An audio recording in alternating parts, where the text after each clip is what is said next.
Hello students, स्वागत है आपका आपके अपने यूट्यूब चैनल एजुकेशन हब में। आज से हम शुरू कर रहे हैं क्लास 10th का मैथ चैप्टर 1। आज की अपनी जो पहली क्लास है वो रहेगी introduction to real numbers. Real numbers क्या होते हैं? Real numbers are the union of both rational and irrational numbers. Means कि जो रेशनल नंबर और इरेशनल नंबर दोनों ही होते हैं, उन दोनों के ग्रुप को अपन क्या कहते हैं? Real numbers. सेकंड पॉइंट है, these numbers can be expressed on a number line. ऐसे नंबर जिन्हें हम नंबर लाइन पे शो कर सकते हैं उन्हें हम क्या कहते हैं? Real numbers. थर्ड पॉइंट है, these numbers can be both positive और नेगेटिव। मीन्स कि वो दोनों ही नंबर, चाहे वो पॉजिटिव हो या फिर नेगेटिव, दोनों ही नंबर्स को हम क्या कहते हैं? Real numbers. जैसे कि -1 -2 -3 और +1 +2 +3, मतलब ये सारे नंबर्स क्या होते हैं? दोनों ही नेगेटिव और पॉजिटिव है। इन दोनों ही नंबर्स को अपन क्या कहते हैं? रियल नंबर्स कहते हैं। जैसे कि आप देख सकते हैं, -1 आपका जो है वो रेशनल नंबर, -2 रेशनल है, -3 रेशनल है, लेकिन ये √3 जो है और √5 है और पाई, ये कैसे नंबर्स हैं? आपके इरेशनल नंबर्स है। तो इनको भी हम क्या कर सकते हैं? नंबर लाइन पे शो कर सकते हैं। इसीलिए अपनी जो पहली लाइन थी उसमें लिखा है कि real numbers are the union of both rational and irrational numbers. यानी कि जो ऐसे दोनों ही नंबर जो रेशनल भी होते हैं और इरेशनल, उन दोनों को ही हम क्या कहते हैं? रियल नंबर्स कहते हैं। सेकंड जो इसमें अपना कॉन्सेप्ट दिया हुआ है वो दिया है फंडामेंटल थ्योरम ऑफ अर्थमेटिक। आपकी जो क्लास 10th में फंडामेंटल थ्योरम ऑफ अर्थमेटिक है, ये आप बचपन से हालांकि पढ़ते हुए आए, बट अपन इसको थोड़ा सा अलग लेवल पे पढ़ते हैं 10th क्लास में। जैसे इसकी डेफिनेशन है, every composite number can be written as a product of prime in one and only one way. Means कि ऐसे कंपोजिट नंबर जिनको हम प्राइम नंबर्स के प्रोडक्ट की फॉर्म में लिख सकते हैं उन्हें हम क्या कहते हैं, या फिर लिखते हैं उन्हें हम क्या कहते हैं? उसी थ्योरम को हम क्या कहते हैं? Fundamental theorem of arithmetic. जैसे कि फॉर एग्जांपल अपन ने 66 लिया, इसके जो प्राइम फैक्टर्स किए अपन ने 66 के, पहले 2 से डिवाइड किया 33, फिर 3 से डिवाइड किया 11 से डिवाइड किया फिर 1। तो ये 2, 3 और जो 11 आया वो कैसे नंबर है? अपने प्राइम नंबर्स हैं। इसको प्राइम नंबर्स को हमने किस प्रोडक्ट की फॉर्म में लिखा? प्रोडक्ट मीन्स मल्टीप्लाई, यानी कि मल्टीप्लिकेशन फॉर्म में लिखते हैं, तो उसी को हम क्या कहते हैं? Fundamental theorem of arithmetic. Next number हमने लिया 4 to 0। इसके भी हमने प्राइम फैक्टर्स किए, जैसे 2 का डिवाइड दिया है इसमें 2 1 0, फिर 2 का दिया 2 1 2, 1 में डिवाइड नहीं जाएगा तो 2 0 और 2 5 10, फिर 3 से लिया 3 3 9, 3 5 15, फिर 5 से लिया 5 7 35, 7 से लिया 7 1 7। यानी कि इसके जो प्राइम फैक्टर्स मिले हैं हमें वो क्या मिले हैं? 2 2 3 5 एंड 7। तो इसको हमने प्रोडक्ट यानी कि मल्टीप्लिकेशन फॉर्म में लिखा, 2 × 2 × 3 × 5 × 7। ये हमें क्या मिला? इनके प्राइम फैक्टर्स मिले और इनको हमने किस फॉर्म में लिखा? मल्टीप्लिकेशन फॉर्म में लिखा।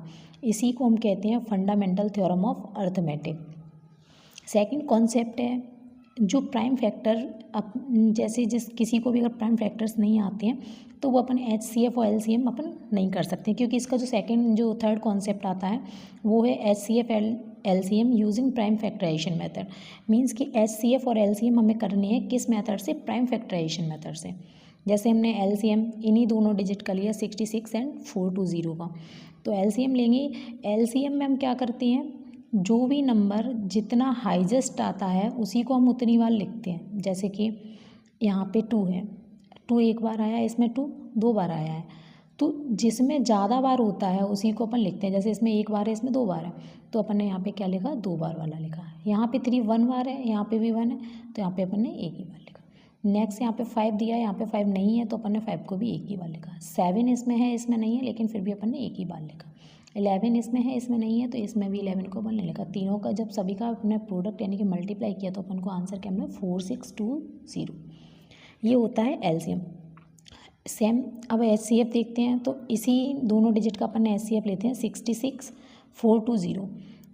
66 और 4 to 0 में HCF में हम क्या करते हैं कि जो दोनों के प्राइम फैक्टर्स होते हैं उनमें से हम जो कॉमन नंबर्स मिलते हैं, जो कॉमन प्राइम नंबर्स हमें मिलते हैं, उनका हम क्या करते हैं? मल्टीप्लाई करते हैं। जैसे कि इसमें 2 है, इसमें भी 2 है, एक ही बार मिला। इसमें 3 है, इसमें भी 3 है, एक ही बार मिला। इसमें 5 है, इसमें नहीं है, इसमें 7 है, इसमें भी नहीं है, इसमें 11 है, तो इसमें भी नहीं है। इसका मीन्स हम इन नंबर्स को नहीं लेंगे। हमें कॉमन क्या मिला 2 एंड 3। तो 2 और 3 का हमने मल्टीप्लाई किया तो हमें क्या मिला 6, यानी कि HCF हमें क्या मिला है 66 एंड 420 का 6 एंड LCM हमें क्या मिला 4620। आई होप आपको ये समझ में आया होगा। नेक्स्ट टॉपिक पे हम चलते हैं। नेक्स्ट टॉपिक हम शुरू करते हैं LCM और HCF से आगे। ये टॉपिक है आपका दिया हुआ है relation between LCM and HCF, यानी कि LCM और HCF के बीच में जो रिलेशन होता है हमें वो बताना। तो इसका रिलेशन क्या होता है, इनमें हम क्या करते हैं फर्स्ट नंबर और सेकंड नंबर यानी कि जो दो नंबर्स रहते हैं उनका क्या करते हैं प्रोडक्ट वो किसके इक्वल होता है LCM मल्टीप्लाई HCF, यानी कि फर्स्ट एंड सेकंड नंबर का जो मल्टीप्लाई करने पे हमें जो आंसर मिलता है वही आंसर हमें LCM और HCF जो होते हैं उनका मल्टीप्लाई करने पे मिलता है। तो जो दोनों ही कैसे होते हैं इक्वल। जैसे फर्स्ट नंबर हमारा क्या था 66 था, सेकंड नंबर 420, HCF हमें मिला था 6। सपोज कीजिए कि आपने LCM फाइंड वहाँ पे नहीं किया तो हमने LCM यहाँ पे हम इसमें फाइंड करते हैं इस मेथड से।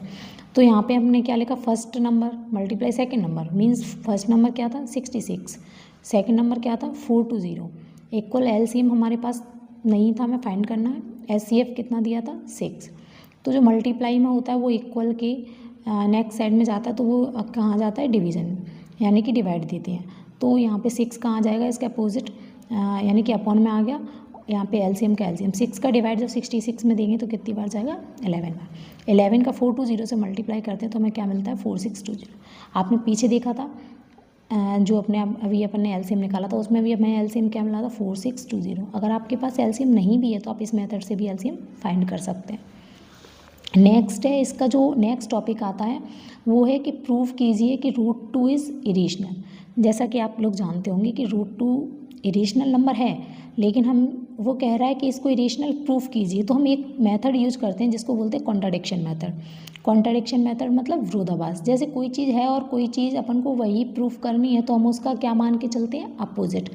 जैसे देखिए let us assume the contrary that √2 is rational. हमें पता था कि √2 इरेशनल है लेकिन हमने उसको क्या मान लिया रेशनल।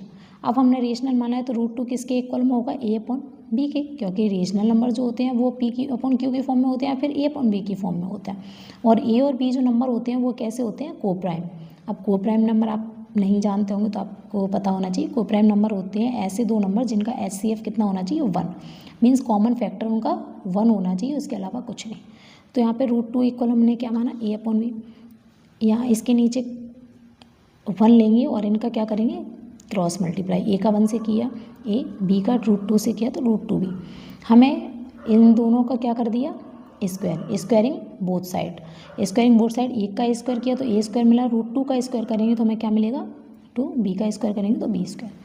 यहाँ से आपको दिख रहा होगा कि ये 2 जो मल्टीप्लाई में ये कहाँ पे आएगा डिवाइड में, तो A²/2 इक्वल B²। यहाँ से आपको ये पता चल रहा होगा कि जब A² में डिवाइड 2 का जा रहा है यानी कि A का कोई कॉमन फैक्टर जो है वो क्या है 2 भी है, तो उसका जब A² में 2 का डिवाइड जा रहा है मीन्स A में भी उसका डिवाइड A में भी जो डिवाइड होगा 2 आ जाएगा। जैसे फॉर एग्जांपल आप मान लीजिए A की जगह पे यहाँ पे मान के चलिए 10 होता, 10 में जब 2 का डिवाइड जा रहा है मतलब 5 है, तो यहाँ पे जो A का स्क्वायर मान जैसे एक यहाँ पे ये A का स्क्वायर बोला है उसमें क्वेश्चन में, A का स्क्वायर मतलब 100, तो जैसे 10 का स्क्वायर कितना हो गया 100 हो गया। 100 में 2 का डिवाइड जा रहा है मतलब 50 आंसर मिल रहा है अपन को, ठीक है। तो ये 100 किसका स्क्वायर होता है 10 का, यानी कि A में भी डिवाइड 2 का जाना चाहिए, तो 2 का डिवाइड 10 में भी गया यानी कि कितना आया 5। यानी कि A² में जब डिवाइड 2 का जा रहा है तो जो A की वैल्यू होगी उसमें भी किसका डिवाइड जाएगा 2 का जाएगा। जैसे यहीं हमने ये लिखा है कि A² इज़ डिविजिबल बाई 2, यानी कि A² में 2 का डिवाइड जा रहा है तो A is also divisible by 2, ठीक। अब यहाँ में हमने माना कि A इक्वल 2 C, C यहाँ पे क्या है एक इंटीजर है, इंटीजर मतलब कोई भी नंबर हो सकता है। तो यहाँ पे अपने A की वैल्यू पुट की 2C, इस पे भी स्क्वायर है तो यहाँ पे भी क्या आएगा स्क्वायर आएगा, अपॉन में 2 का 2 इक्वल में B²। 2 इसका स्क्वायर करेंगे तो 4 हो जाएगा, C का स्क्वायर C स्क्वायर अपॉन में 2 इक्वल B²। 2 से इसको डिवाइड देंगे तो कितनी बच जाएगा 2C² हो जाएगा इक्वल में B²। तो 2 जो मल्टीप्लाई में वो B² के कहाँ आ जाएगा डिवाइड में। अब जैसा कि अपने यहाँ पे देखा था कि ए स्क्वायर में 2 का डिवाइड जा रहा था तो ए में भी 2 का डिवाइड, सेम वही सिचुएशन यहाँ पे है कि बी स्क्वायर में जब 2 का डिवाइड जा रहा है तो बी में भी किसका डिवाइड जाएगा, 2 का जाएगा। Means b square is divisible by 2, तो b is also divisible by 2। अब यहाँ पे आपको समझ में आ रहा होगा कि इसका भी कॉमन फैक्टर 2 है और बी का भी कॉमन फैक्टर 2 है, यानी कि जिसका जब कॉमन फैक्टर 2 आ रहा है तो यहाँ पे अपन देखते हैं A and be having common factor 2, लेकिन अपन जानते हैं कि जो इरेशनल नंबर होते हैं उनमें कॉमन फैक्टर नहीं मिलता। उनका कॉमन फैक्टर क्या रहता है, ए अपॉन बी अपन ने क्या माना था, को प्राइम नंबर माने थे। को प्राइम नंबर मतलब HCF कितना होना चाहिए था, 1 होना चाहिए था, लेकिन यहाँ में जो कॉमन फैक्टर क्या मिल रहा है, 2 मिल रहा है। तो ये सब अपना किस वजह से हो रहा है कि अपन ने √2 को क्या मान लिया था, रेशनल नंबर, इसीलिए ये सारा कॉन्ट्रडिक्शन हो रहा है। तो यहाँ पे अपन लिखेंगे so this contradiction is arisen because of our wrong assumption, क्योंकि हमने क्या मान लिया था, √2 को जो इरेशनल नंबर था √2 उसको हमने क्या मान लिया, रेशनल नंबर माना था, इसीलिए ये हमारा सब इसमें क्या मिला, हमें 2 कॉमन फैक्टर मिला। आई होप आप समझ गए होंगे, यही हमें प्रूव करना था। Thank you so much. ऐसे ही 10th क्लास के मैथ को कंटिन्यू करने के लिए मैं और भी वीडियोज़ लाती रहूँगी, आप लोग प्लीज़ मुझे सपोर्ट कीजिएगा। Thank you.